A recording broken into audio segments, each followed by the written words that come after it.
উত্তরিয়া ভ্রু কুচকালো। ততক্ষণে জ্যাম ছেড়ে গেছে। রাইমানের শক্ত দৃঢ় কণ্ঠে না শব্দটা শুনেও আর কিছু বলল না সে। দ্রুত পায়ে গিয়ে সেই রিক্সাটার কাছে গেল। তড়িঘড়ি করে রিক্সায় উঠে বসতেই রিক্সাটা চলতে শুরু করলো। উত্তরিয়া মুখ টিপে হাসলো। মাথা ঘুরিয়ে এক নজর দাঁড়িয়ে থাকা রাইমানের দিকে তাকিয়েই হাসিটা চওড়া হলো তার। রক্তিম যখন গাড়ি থামালো তখন চারিদিকে অন্ধকার। রাস্তার ল্যাম্পপোস্টগুলো সবে মাত্র জ্বলে উঠেছে। ক্লান্ত শরীরটাই ক্লান্তিতে গাড়ি চলার মাঝে কখন যে ঘুম নামলো বুঝেই ওঠেনি অদ্রিজা। গাড়ি থামানো মাত্রই ঘুম ভাঙলো তার। সদ্য ঘুম ছাড়া ফোলা চোখ নিয়ে গোধূলির আকাশে এক নজর তাকিয়েই অদ্রিজার চোখে মুখে তেতো চাহনি ফুটল। শরীরটা বড্ড বেশি ক্লান্ত অনুভব হলো তার। গাড়ির সিটেই চোখজোড়া বন্ধ করে ঘুমিয়ে পড়তে পারলেই যেন ঢের ভালো হতো। তবুও ক্লান্ত শরীরটাকে আরো কিছুটা মানিয়ে নিয়েই গাড়ির বাইরে নজর ফেলতেই আকাশ সম বিরক্তি নিয়ে কপাল কুচকালো সে। তার বাসার সামনে গাড়িটা থামায়নি রক্তিমের বাসার সামনে এসেই থেমেছে। চটচটে বিরক্তি ভাব স্পষ্ট ফুটিয়েই অদ্রিজা বলল, এখানে কি হলো? এটা আমি বাসায় যাব। রক্তিমের ভাবলেশীন উত্তর, বাসায় তো এনেছি। আশ্চর্য। অদ্রিজার বিরক্তি ভাবটা তত্তর করেই বাড়ল। দৃষ্টি হলো সুচালো। কপালের সাদা ধবধবে ওইটুকু চামড়ায় বেশ কয়েকটা ভাঁজ পড়ল মুহূর্তেই। ঠোঁটে ঠোঁট চেপে বেশ কয়েক সেকেন্ড গম্ভীর দৃষ্টি ফেলল রক্তিমের মুখে। ছোট্ট শ্বাস ফেলে বলল, সমস্যা কি আপনার? এমন করছেন কেন? রক্তিম পাত্তা দিল না তার বিরক্তিতে। তার গম্ভীর দৃষ্টিটাকে একটুও মূল্য না দিয়ে উপেক্ষা করলো চমৎকার হাসি দিয়ে। মুখের খোঁচা খোঁচা দাড়িটায় গাড়ির ছোট আয়নায় দেখতে দেখতেই হাত বুলালো। মুখে চমৎকার হাসিটা চাপিয়ে এবার ঠোঁট বাঁকিয়ে অদ্ভুত রকম হাসলো। অদ্রিজার দিকে তাকিয়েই সে হাসিটা আরো বাঁকিয়ে গভীর নয়নে তাকালো। সেই নজরেও মুখের বাঁকানো দুষ্টু হাসির ঝলক স্পষ্ট। ভ্রু নাচিয়েই বলে বসলো, কেমন করছি অদ্রিজা। অদ্রিজা ভেতরে থাকা জ্বলন্ত রাগটা দেখাতে চেয়েও থেমে গেল। শরীরটা বড্ড ক্লান্ত। এই লোকটার সাথে কথা বলে বেশ একটা লাভ হবে না বলেও মনে হলো না তার। ক্লান্ত ভারী শরীরটা নিয়ে গাড়ি থেকে নেমে পড়ে এই রাস্তার একপাশে গিয়ে বুকে হাত গুজে দাঁড়ালো সে। চোখজোড়া ঘুমে হেলদোল করলেও জোর করে মেলে রাখলো চোখজোড়া। বিচক্ষণ চাহনি ফেলে কিছুটা সামনে খালি রিক্সা দেখেই ডাকতে যাবে, ঠিক তখনই পেছন থেকে কেউ মুখ চেপে ধরলো তার।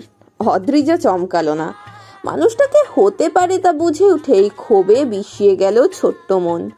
মস্তিষ্কের নিউরনে তখন রাগ ক্ষোভ টনটন করছে তার। নিজের হাত জোড়া দিয়েই রক্তিমের হাতটা ছাড়ানোর চেষ্টা করেই ক্লান্ত দেহটা আরো ক্লান্ত হলো। ভারী লতানো রূপময় শরীরটা এবার এলিয়ে এলো। চোখজোড়া হালকা মিনমিনে করেই রক্তিমের দিকে ঘাড় ঘুরিয়ে তাকানো মাত্রই রক্তিম ছেড়ে দিল মুখটা। ঠোঁট টিপে মুচকি হেসেই বলে উঠল, আপনার বিশ্রামের প্রয়োজন অদ্রিজা, চলুন ঘুমাবেন। অদ্রিজা ঘুমু ঘুমু চোখ নিয়েই তাকিয়ে রইল রক্তিমের দিকে। হাই তুলেই বুকে হাত গুজে আগের মতোই দাঁড়ালো। শক্ত গলায় বলল, বাসায় গিয়ে ঘুমাবো। তো আমি কি আপনাকে রাস্তায় ঘুমিয়ে পড়তে বলছি অদ্রিজা? চলুন বলছি, ঘুমোবেন। অদ্রিজা দাঁতে দাঁত চেপেই বলল, আমার বাসা, আম্মুদের বাসা, আপনার বাসায় নয়। Got it. রক্তিম কপাল প্রসারিত করে ঠোঁট চওড়া করলো।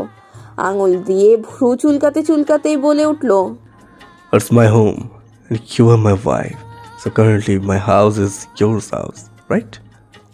অদ্রিজা তেতো চাহনি ফোটালো মুখে। রক্তিমের সাথে আর একটাও কথা না বলে সোজা দাঁড়িয়ে রইল সেখানে। কত সহজেই ওয়াইফ খেতাব দিয়ে দিয়েছে তাকে।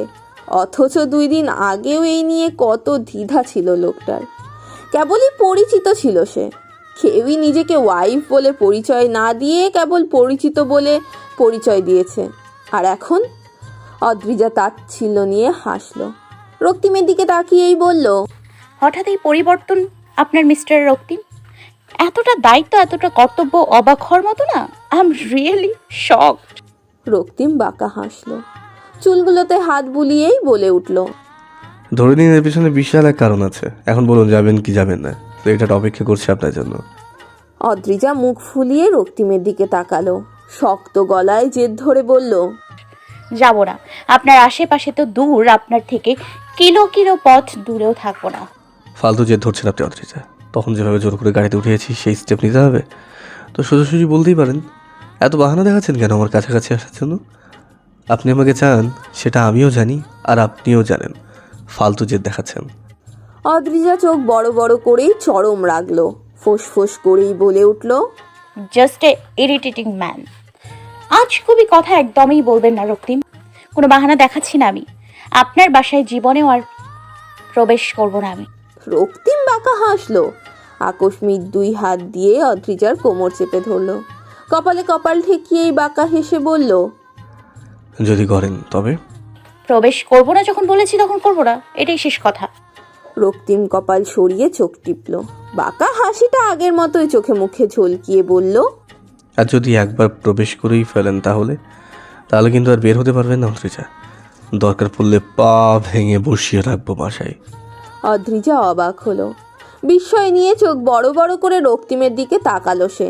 রক্তিমের চোখে মুখে কৌতুক মাখা গা জ্বালানো হাসি। ফুস করে বড়সড় নিঃশ্বাস ফেলেই বিরক্তি নিয়ে বলল, যাব না। আপনি এখান থেকে গেলে ভালো লাগবে, প্লিজ আপনার বাসায় যান। রক্তিম এত সহজেই ছেড়ে দিল না। অদ্রিজার সোজা সাপটা কথার সোজা সরল মানুষের মতো মাথা তুলিয়ে রাজিও হলো না, বরং চোখে মুখে তীব্র বিদ্বেষ নিয়ে জিজ্ঞেস করলো, যাবেন কি যাবেন না? লাস্ট বার বলছি। অদ্রিজা মুখ ফুলিয়ে বিরক্তি নিয়েই বলে উঠল, কানে শোনেন না নাকি রক্তিম? যাব না। ব্যাস, অদ্রিজার ওই কথাটা শেষ হলো কি হলো না তার অপেক্ষা করলো না রক্তিম। ঠিক আগের পন্থা ব্যবহার করেই আকস্মিক কোলে তুলে নিল অদ্রিজাকে। চোখে মুখে স্পষ্ট রাগ নিয়েই অদ্রিজার কোমর চেপে নিজের বুকে মিশিয়ে নিল। অদ্রিজা অবাক হয়েই চেয়ে রইল। রক্তিমের চোখে মুখে রাগটা দেখেই শিউরে উঠল এবার। নিজের কোমল লতিয়ে যাওয়া শরীরটা রক্তিমের বাহু ডোরে রক্তিমের শরীরের সাথে লেপ্টে আছে ভেবেই অস্বস্তিতে ভারী হয়ে উঠল চোখ মুখ। নিজেকে ছাড়ানোর চেষ্টা বিশেষ করা গেল না। 2 হাত দিয়ে বেশ শক্তভাবেই চেপে রেখেছে রক্তিম। অদ্রিজা ছাড়ানোর চেষ্টা চালাতে নিলেও নিজের সাথে একেবারে লেপ্টে মিশিয়ে নিল অদ্রিজার শরীরটাকে। দাঁতে দাঁত চেপে শক্ত গলায় বলল, চেয়েছিলেন তো এমন কিছু হোক, খুশি না হয়ে ছটফট করছেন কেন? আমি মোটেই এমন কিছু চাইনি। রক্তিমের রাগে টান টান মুখে এবার হাসি ফুটল। অদ্রিজার কানের কাছে ফিসফিসিয়ে বলল, বুঝি তো আমি। অদ্রিজা বিরক্ত হলো। অস্বস্তিতে শরীরটা ঘেমে উঠল মুহূর্তেই। রক্তিমের বুকের সাথে মাথাটা লিপটে থাকায় স্পষ্ট শোনা গেল রক্তিমের বুকের ধুকপুক করা শব্দ। চোখ ছোট করে রক্তিমের দিকে চেয়ে থাকতেই রক্তিম পা এগিয়ে গেটের ভিতর ঢুকলো। সিঁড়ি বেয়ে দোতলায় এসেই বাসার সামনে নামিয়ে দিল অদ্রিজাকে। কলিং বেল বাজিয়েই অদ্রিজাকে কানে ফিসফিসিয়ে বলল, বাসায় ঢুকলে কিন্তু আর বের হতে পারবেন না, রেহাই পাবেন না, মনে করিয়ে দিলাম জাস্ট। অদ্রিজার আগে ফুসফাস করে তাকিয়ে কিছু বলতে যাবে ঠিক তখনই সুইটহার্ট দরজা খুলল। মাথার সাদা চুলগুলো আজ ছেড়ে দেওয়া, পরনের সাদা শাড়িটাও আজ ভিন্ন নিয়মে যুবতীদের মতো পরা। কানের কাছে একটা শুভ্র সাদা গন্ধরাজও গাঁথা আছে। সাদা কুচকানো চামড়ার মিষ্টি চেহারার সেই শুভ্র ফুলটা চমৎকার রকম মিষ্টতা যোগ করলো। অদ্রিজা মিষ্টি হাসলো। সুইটহার্টের ভিন্ন মিষ্টি সাজ পর্যবেক্ষণ করেই ঠোঁট টেনে হেসেই বলে উঠল, কেমন আছো সুইটহার্ট? সুইটহার্ট মিষ্টিভাবে হাসলো। অদ্রিজার গাল টেনেই বলল, একদম ভালো। তুমি? আমিও ভালো। অনেকদিন পর দেখা তোমার সাথে। ভেবেছিলাম আর কোনোদিন দেখাই হবে না তোমার সাথে। সুইটহার্ট হেসে বলল, ভেতরে আসো, ফ্রেশ হয়ে বিশ্রাম নাও কিছুটা সময়। কিছুক্ষণ পর কিন্তু আর বিশ্রাম নেওয়া যাবে না বলে দিলাম। অদ্রিজা অবাক হলো। বিশ্রাম নেওয়া যাবে না মানে? কেন যাবে না বিশ্রাম নেওয়া? বুঝে উঠল না। পা ফেলে বাসার ভিতর ঢুকতে যাবে ঠিক তখনই হুড়মুড় করে এসে উপস্থিত হলো দিহান। চোখে মুখে চরম ক্লান্তি নিয়েই পায়ের জুতো জোড়া খুলতে খুলতেই ব্যস্ত হয়ে বলে উঠল সুইটহার্টের উদ্দেশ্যে, দাদিমা, লেট হয়ে গেল বুঝি? টিউশনিটা শেষ করতে দেরি হয়ে গেল। সুইটহার্ট চমৎকার হাসলো। দিহানের দেরি হওয়ার জন্য তিনি কিছু না বললেও অদ্রিজা চোখ মুখ কুচকে বলে উঠল, দিহান, তুমি এখানে? কিসের লেট হবে বুঝলাম না। দিহান হাতের ঘড়ির দিকে তাকালো, হালকা হেসেই বলল, দেরি হয়নি বলছো?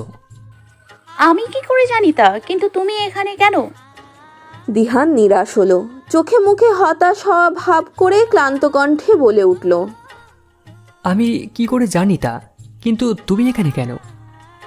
এখানে আজ আমার আসাটা কি খুব অনুচিত নাকি ত্রিচা? তুমি বলতে চাইছো আমার আসা উচিত হয়নি, তাই তো? অদ্রিজা কিছুই বুঝলো না দিহানের বলা কথাগুলোর। বোকার মতো ড্যাব ড্যাব করে তাকিয়ে থাকার মাঝেই রক্তিম আর দিহান ভেতরে ঢুকে গেল। সে সেখানেই দাঁড়িয়ে থাকলো।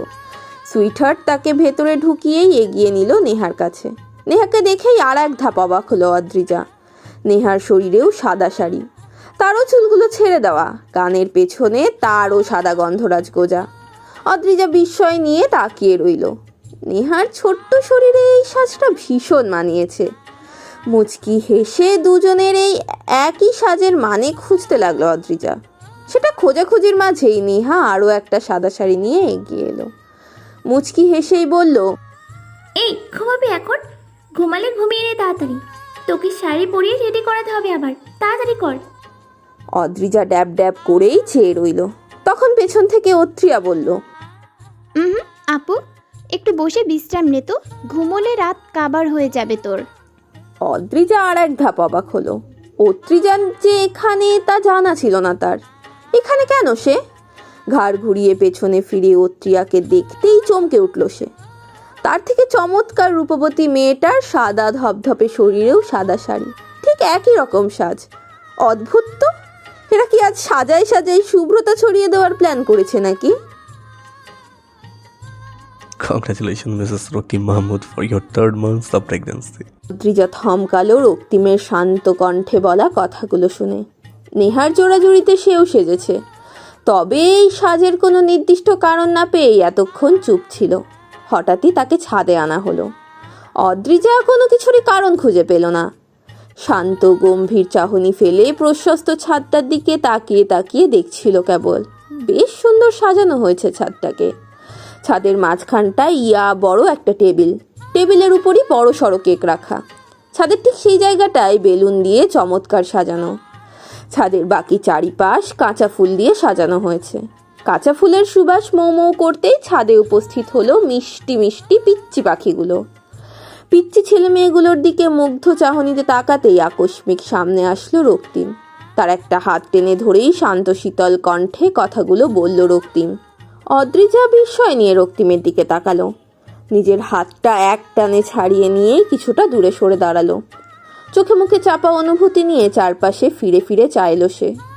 সুইটহার্ট, নেহা, অত্রিয়া, দিহান, রাইমান সহ পিচ্চি পিচ্চি ছেলে মেয়েগুলোর মুখেও মিষ্টি হাসি ফুটে আছে। হাসিগুলো নজর ফেলে ভালোভাবে দেখতে দেখতেই চোখ জোড়া গিয়ে স্থির হলো সেই মানুষগুলোর পাশেই থাকা আর একজন মানুষের উপর, তার মা। এখানে প্রথম দফায় বিশ্বাস না করলেও নিজের চোখকে অবিশ্বাস করার কারণ খুঁজে পেল না অদ্রিজা। বিস্ময় নিয়ে সেই দিকপানে তাকিয়ে থাকার মাঝেই রক্তিম আবারও তার হাতটা ধরল। পকেট থেকে একটা রিং বের করেই আঙুলে পরিয়ে দিতে দিতেই ফিসফিসিয়ে বলল,